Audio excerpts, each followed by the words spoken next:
Hi and welcome to this video on Dying Light 2. This video is going to be me attempting, most definitely attempting, to beat this boss.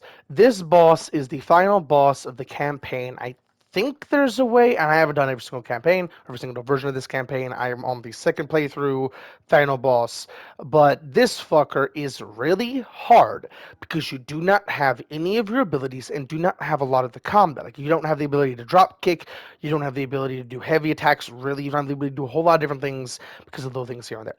But this thing, or this combat scenario, is why I talked about with an old video of mine about, and I do want to cover this a couple of places here and there. I do think I can actually go to the map. Yeah, okay. There's a fast travel in this area that I talked about previously in a previous video of like Dying Light 2 DLC, like the next DLC. I'm talking about a fast travel point that is like, I bet I can actually show it off like that. That fast travel point is the only other fast travel point that I have seen similar to, and I do mean similar because there is fast travel points like that, but that is part of the train station. That shows up the entire train, not just that arrow. The only other arrow place has been this, which is just fast travel. Both of those are the only other places that I've seen that are just a fast travel, and even here, I don't know if that is actually it, because that place is for the hunters, and there is the hunter thing there, and then the fast travel icon as a different place entirely, which could be a thing for this over here, but I haven't really checked that all that well. But they are two different things entirely. But over here isn't even being used with that fast travel, and I do want to make that specified because I did realize that there's that fast travel as well, because I haven't actually gone there in the previous playthrough. I went there actually a little bit ago, which is pretty interesting because I just started exploring a little bit and noticed that that was there. Uh, with all that said, this combat encounter is maximum zombie. You're actually going to see it. I'm just going to run around a little bit. You are using the zombie mode, which, one, makes you immune to fall damage, two, gives you crazy jump height, and three, gives you the ability to slam pretty easily and do heavy attacks and do a fuck ton of damage. Like, you're able to three-shot the nightmares. And I say nightmares, I don't think they're actually called nightmares. They're the scary guys that spawn at night. Those guys you can actually three-shot with this. And I have talked about in that previous video of the DLC what I hope they actually bring to the table. Like, the last DLC, I do want to talk about this a little bit more because I'm going to cover multiple things in this video. I do think this will actually be a little bit better. This is the thing that you get with the first DLC that ever dropped for this game, which is Bloody Ties. This is an amazing thing for the overall kit and overall gameplay, because what that allows you to do is actually block any attack. If you have stamina, you're able to block any attack, including heavy attacks from humans specifically. Zombies, it does fuck all.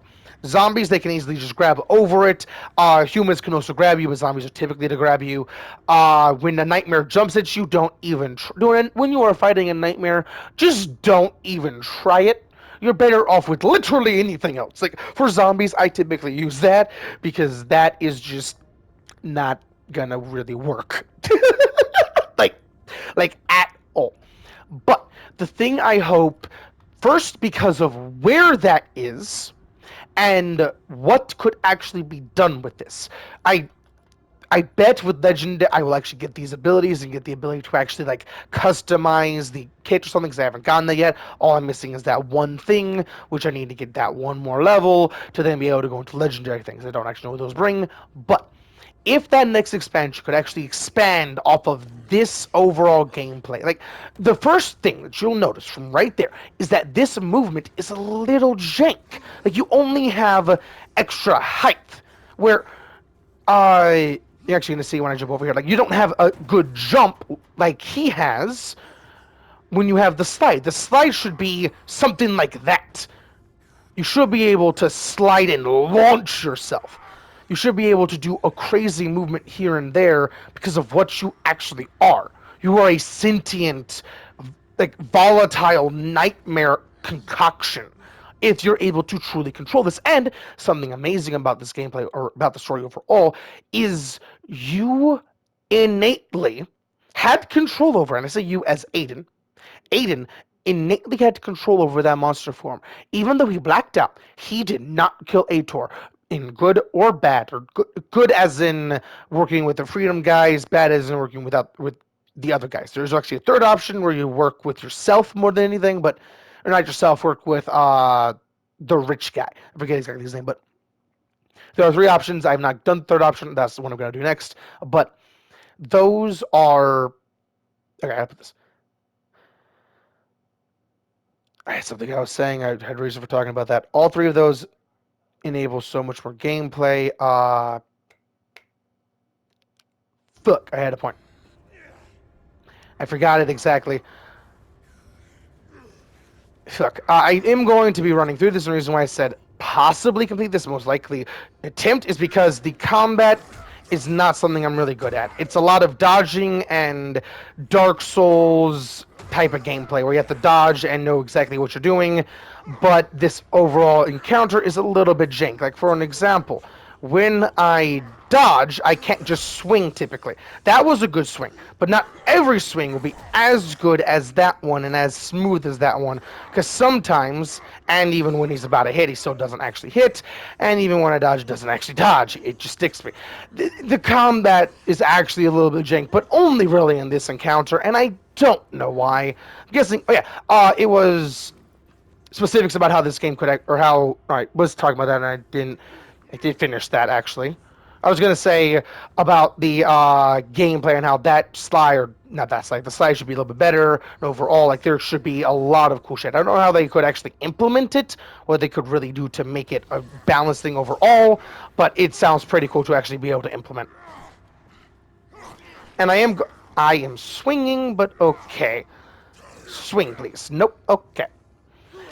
Well, I'm just going to let him kill me and turn on a podcast. I'm just going to watch that or listen to that while I do this to try and groove and have fun. If you want to know what I'm listening to and what I am, the episode and what I'm listening to Azander and Coda because I really like their voices overall, like how they do stories, just their humor, just them entirely, just pretty cool. And I really like Warhammer lore. The specific episode I am watching is on Spotify. It is the Malkador episode, which is called specifically The Emperor's Only Friend, Malkador, the hero. And I said it that slow because it was actually having to scroll through on the little square with the PS5 fast music and stuff. I didn't actually press X. I could have, but I had that pause there, so I'm going to keep the pause there. Let's do this shit. Kill me. What? What? I see why this just combat encounters just jank. Even he doesn't know what the fuck he's doing. And to be honest, he doesn't know what the fuck he's doing. Oh yeah, I was talking about the A-Tor, good, bad. There we go. The thing about this encounter entirely, which makes it actually kind of good, very infuriating, but actually makes sense of why he doesn't know what the fuck he's doing, why he did stuff like that, is because he really is just literally drugged out of his mind right now. He popped another monster injection, basically, think of it like that, that made him a monster. That I don't actually have my podcast going right now, or not my podcast, the podcast episode going right now, because I want to talk and not just talk and listen. I do want to listen to that primarily and just groove. But uh, you do not just tear Ator's face off, even though you tear everyone else's face off, including the zombies that jump people. You just don't tear off. You even wake him up and say, go, and talk to him, even though you blacked out in that instance. Aiden, not Ator, I was going to say Ator, Aiden should be able to control it, should be able to master it over time, and the movement that could be enabled. Like, for an example, if it is an off the top of my head, if it is like a stamina thing where you click in like both joysticks, something like that, where you go in monster mode, where it starts consuming a stamina bar or another bar that is added when you do that. When you have that ability, when you activate it, you start consuming like a sanity bar, where when it ends, you have to get rid of that ability because you will go monster mode or something like that. It will turn it off for you, something like that, or it could just be a base mode. It would have to be on some shape or form.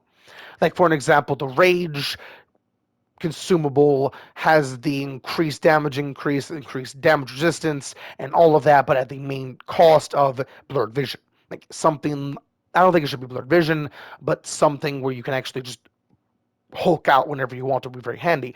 And the movement, like for an example, if you could have your kit, like you could have your melee build on top of the Hulk out, you could then be able to use your glider or the grapple, which the grappling hook paired with the just Hulk mode would allow you, if it actually is synergistic and flows as well as everything else does and actually works, which is why this is so jarring to me, because everything else flows so well, everything else makes so much sense, everything else just feels good.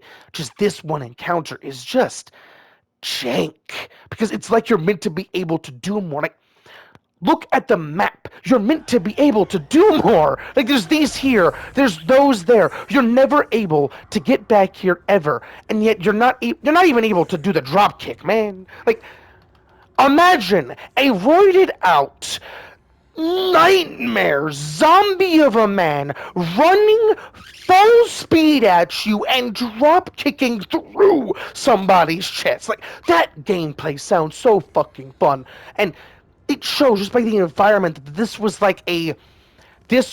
how do I put this, not fully done in the oven when they finally released it. Is that makes any sense? Like, it obviously, like, this path here, you're meant to be able to jump there and then do some parkour there. Like, I'm assuming instead of high jump, and like, I do think it should be higher jump, not necessarily that high, because then you have the stagger when you fall. I do think that should also be a little bit changed. But instead of, and I do think this is what they were trying to do, which is why there's so many monkey bars, those, and different things like that.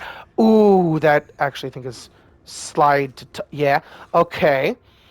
Something they should, I think what they try to do, is have it where you're able to move a little bit faster and more fluidly. Where it's not, you are a barbarian, you are a spider monkey straight out of hell. Where you are fucking zooming. Which is what I think they should actually make Aiden's monster mode. Where that guy, Waltz is brutality, he is strength, he is all these different things, which makes that make sense. His entire ability set, his strength, what he does. Aiden, on the other hand, is fluid, is movement, is all these different things that could allow some crazy things. Instead of the monkey bars doing the jump to the next one, jump to the next one, what if it was just you're a monkey? You don't jump to the next one as much as you grab the next one as you're swinging. So there's no bop, bop. It's zoom as you're going through it. And like for stuff like the wall running, where with this, while you are wall running, if I can actually get a good angle here, yeet. While you are raw running, you can jump height again. What if that was like a Lucio jump? And I do mean Lucio to make it very easy, where when you're looking a direction, you're able to just fucking launch that direction. Where while you are wall running, say you want to get over there, you jump and you're just so far over, like you're able to instantly touch that beam there. I pressed X to jump because I was just playing a FPS game, not this. But or just playing Overwatch. I did also play some Destiny, which X is my typical jump in both of those. So yeah, just the overall gameplay that could be enabled if the next expansion is more dabbling into this, or even if there is the ability to dabble into this even more, because the combat that could be enabled, and the reason why this makes sense that he's so jank is because he's just cracked even more with the monster juice. The monster juice, I do want to talk about a little bit more, because that monster juice is something that he experimented with, made, and injected Aiden with so much, which is why Aiden is what Aiden is, where he's able to do so many things that Hulk out in general. But the thing about it is, if I remember correctly, is basically a vaccine of the Haran virus. The Haran virus has the ability to rewrite genetic code itself. So, if your body is able to break that down and then use it, replicate it, and manipulate it, that means your body is then able to redesign itself. Which means, I think the specific versions, like Aiden and Waltz, because they are, like, basically think of it like Prototype the video game. Prototype 1 and Prototype 2. How the main character, even in Prototype 1, the main character isn't even actually the main character, he is just the consciousness of the main character, kind of just in the virus. But that doesn't matter at all. But that does matter a whole lot, actually. But inverse, instead of the virus is the body is the virus, if that makes any sense, where you controlled it, and there is different versions because of the sentience being applied. Zombies, okay, if you did not know, the Iran virus starts off with volatiles. Volatiles are the fastest fuck going to rip your face off and say, don't hit me, as you are hitting them. Because they are barely dead. They are still kicking, they are still moving, they're basically at the twitching phase of death. That's why they can haul ass. That's why they can do a whole lot of different things. Even climb, even though basic zombies can't do that. The longer the zombie is dead, the more it gets mutated, let's just say. Starting off with just getting slower, more brain dead, more just shuffling. And depending on their specifics of what they do in life, also determines what they do in the afterlife, basically, or in zombification. Like the big bitches, they are the big muscle bound bitches, are gonna be the not berserkers, goons. The goons, the demolishers, those people, they're going to be more evolutionary towards big bitch because they are already a big bitch in life. Like, that's what they're going to be. The nightmares, I think, are going to be people typically like Aiden. Like, I think they should actually be called night runners. The nightmares should actually be called night runners because the night runners are like Aiden. They're all the same general thing. And even in Haran, which is why Haran, Fire is called Haran because Haran is the first place with it, they had the nightmares. They had a lot of different things, which is why this game's story overall just kind of doesn't make sense because Aiden would have seen a lot of these things, know how to fight a lot of these things and different things like that because the Haran virus spread across the globe and started in Haran, which is why it's called the Haran virus. But and a lot of these different creatures were in Haran, not the unique monsters. Those are more over time evolved over years of prolonged exposure and evolution, and with the addition of cancerous elements as these chemicals that you're seeing around. I The chemicals were designed to kill the zombies, but because the zombie virus, and I do actually like this bit of how this actually makes sense, these chemicals were designed to kill the zombie virus, if I remember correctly. The zombie virus said, ha, you thought, and just evolved to it. Because, excuse me, I had a cough. Uh, I don't know where he got this in this game at all, but Roanoke Gaming, I think that's how I want to pronounce it. He is an American biologist, is the best way to put it, but he likes making, he's like, how to put this, bleh, not how to put this, words are not wanting to work. He takes game stuff and makes it work. Like, Cacodemons, for an example, in Doom, he gave a very logical reason as to how they evolved due to demonic energies, how they evolved where they have the spindly legs, where they have these different things, these different attributes, and he's done that with every other demon, and how there could have been, and most definitely is, a evolution to it. He's done the same general breakdown of the Haran virus and explained a lot of different things and how it has to be alien, how it's just spread, how it did so many different things. It has to be alien, and I do like the concept too, which is why it does what it does, why it can do what it does, and why Waltz, the guy that we're fighting, and we as in you and me the gamer, or me the person making the video, you the person watching it, because collectively we are doing it, because if you're watching it, you're also inputting on it, even though you're inputting on it as in, how do I put this? In science, if you did not know, when you look at one of these small, I forget exactly the terminology. I want to say quark, something like that. When you look at a microscope, not microscopic, a very, very small thing, I forget exactly the terminology. When you look at it, the active ability to look at it is putting photons on it, which instantly does change the entire thing itself. Like, it does actually have different states depending on I don't think it's who's watching it, who's observing it. I do personally like that thought process where reality is really subjective, but that's not how it works most definitely. But it's just something I like playing with in my head. I don't think that's actually how it works though. I had a point for that. There's so many crazy things about science that allow so many little things to just work and make sense overall, which is why I personally think Gaming should actually get the rights to Game Theorist, because Game Theorist, Matt Pat, does more hypothesis, and that's it. He doesn't even theorize. Most of his theories are random bullshit go that don't even really make sense when you really look at what he's showing. Like, the first thing that I want to say about this, the only thing I want to say, which makes Roanoke better, and not, there's a lot of other things, but first thing, Halo, his Matt Pat's video on Halo's armor and how why can you get one shot in the back of the head, even though you are in an overshield and have that armor and different things like that. He shows it in that same clip in the first 10, not even 10 minutes, first minute. He shows exactly why. It is first when you are getting hit with anything in the game, Halo, in any Halo, there is that dirsh on that shield. Like, it's visual, it is an impact, sending energy around. When you are taking melee damage, same thing. Right there, where he showed people getting hit, which is a one shot, is also where the DNI is, the direct neural interface. The combination of a spark, impact, and being right on first, the spinal column, second, the DNI, third, with that burst, like I said, and all these different things, including your own overshield going into that, all adding up to brain fried. It's obvious right then and there in his face, and he talks about how the armor has problems when it doesn't. If that was the case, it wouldn't be. It would be so much easier to kill a Spartan. Spartans don't die. Even that way, they don't typically die. Like, Spartans are fucking crazy.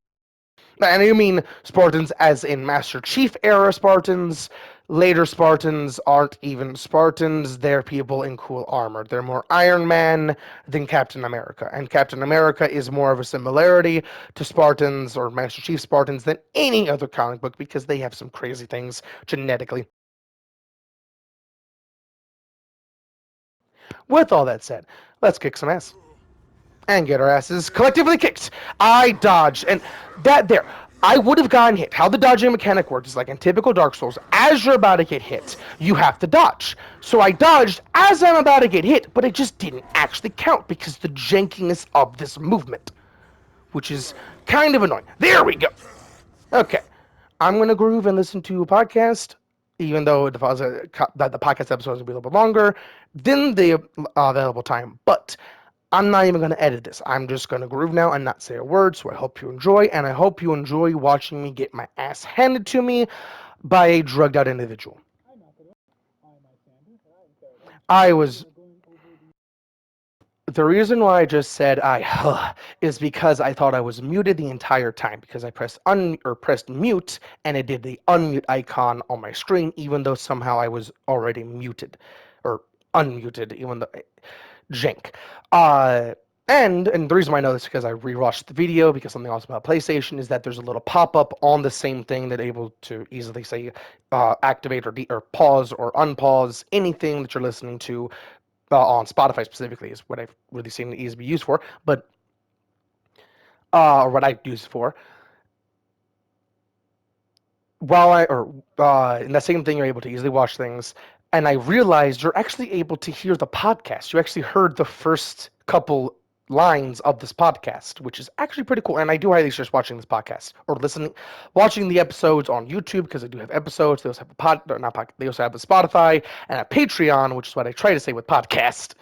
They have all sorts of things, and I highly suggest listening to them and paying money to them if you do actually like their content, because their content is Warhammer and Warhammer stuff. Hope y'all enjoy the video, and I will give my ass kicked. One last little thing, because I did just look down. If you did not know this, while you were playing this encounter on PS5, the controller, first the controller on PS5, like PS4 and PS3, I believe PS3 had the same thing. I think it was like, no, it had different, no, that was the jank one I had. There's different colors on the controller. The controller color dictates your player, where you have like, I think red is first player, then there's another color indicating which one is 1 to 4. This encounter actually has a rainbow effect right now, where it's going through pink, orange, and I think when I unpause it, it's actually going to change around a little bit more. But, and I can actually just unpause it. Yeah, it's going green, blue, beige, pink. I'm also gonna let myself die here because I didn't take enough damage. I do want to try and get full health. Oh, well, I'm taking damage. Oh, it goes red. I don't typically look at my controller while playing games. That is gorgeous, even though that is just for cosmetics. I genuinely like that. Right now it's blinking blue and pink. That is genuinely cool. Uh, well, I am going to listen to the podcast and kick some ass. You're going to hear it again.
Why am I not jumping?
I was so close to the first checkpoint, which makes this so fucking jank.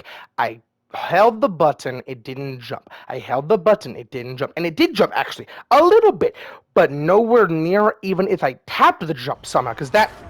Oh, no, wait, that is just tap jump. I held the button, and it just said nope.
I thought I was a hell of a lot closer to that, and I forgot that if I unmute, you'll actually hear the podcast there. But I was thought I was a lot closer to last life. Hopefully, they did not just mess up my groove. Let's fuck him up even more.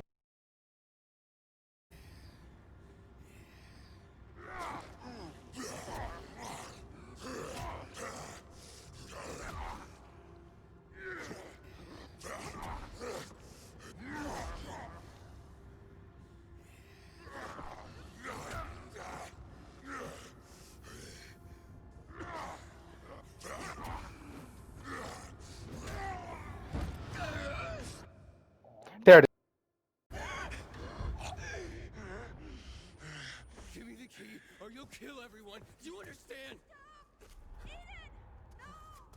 Mia, go back now. Mia, is that you? Aiden, what happened to you? Mia, the key. Without it, the city will be destroyed. Mia, you need your ventilator. I beg you. It's gone too far. Mia, hurry. You need oxygen now. Understand? Without it, I can't cure you. You've been trying to cure me for years. I don't want it anymore. Save those people, Aiden.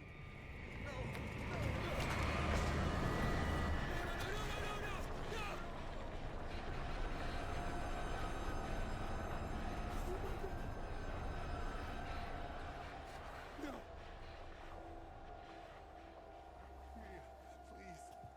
Breathe. Honey, please, breathe.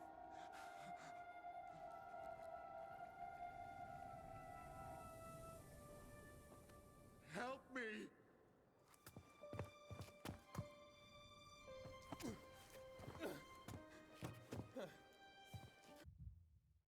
It's incredibly funny to me how both the villain and the hero, relatively speaking, wanted the exact same fucking thing. The entire time. The exact same thing. And yet they just never communicated. If Waltz knew Aiden the entire time, and okay, there's a lot of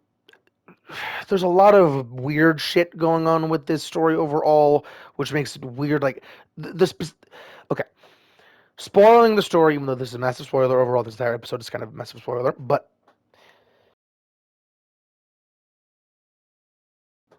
the story overall is Aiden's trying to find his sister, which is, or not his sister, basically a sister who says sister, but not actually biologically. They were both experimented on, at least from his memory, experimented on by Waltz.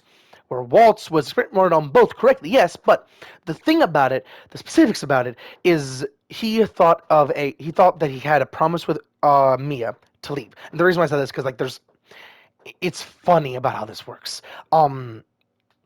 The entire time you're hearing Mia saying, "Work with me, promise me you'll never promise me you'll work with me and help me through this," or something along those lines. But it never was actually Mia, it was Waltz, because Aiden was able to control the virus and actually could use it a lot better, use the monster juice a hell of a lot better than anyone else, which Waltz really wanted to take advantage of and could have actually cured. Mia could have actually made a cure. From what people have said in the story thus far, they were like weeks to a couple months away, and that is me popping my knuckles. If you don't like that, I am sorry. But a couple weeks to a couple months away from actually benefiting from all the experiments and making a cure. But they did not plan on the Haran virus being actually extraterrestrial because that's basically all that happened. They were not planning on it, not giving a fuck about anything that we could possibly do. It is a parasitic apex predator to anything and everything. It is a apex predator. It is fucking terrifying because of what it is. Even though it is a parasite, it is able to do anything and everything a apex predator could do, and with variety, veracity, and ferocity. And I do mean fury and volatility. I think that's what veracity is another way, right? I think I'm using those right, or those words right. Bleh. Um, because of what it can actually do. Like if you didn't know, most zombies, if not all, actually share a collective hive mind, so to speak. Maybe not in this place, maybe not in Old Village or New Village. That could actually be part of the. That could actually be part of it. In Haran, they actually had nests that you had to go to and clear out. Those nests were basically hubs of intelligence, which is why they were so heavily defended, like uh, to a crazy amount, because they were hubs of intelligence. Think Rono Gaming pointed this out too, but they were hubs of intelligence that did so many different things for them.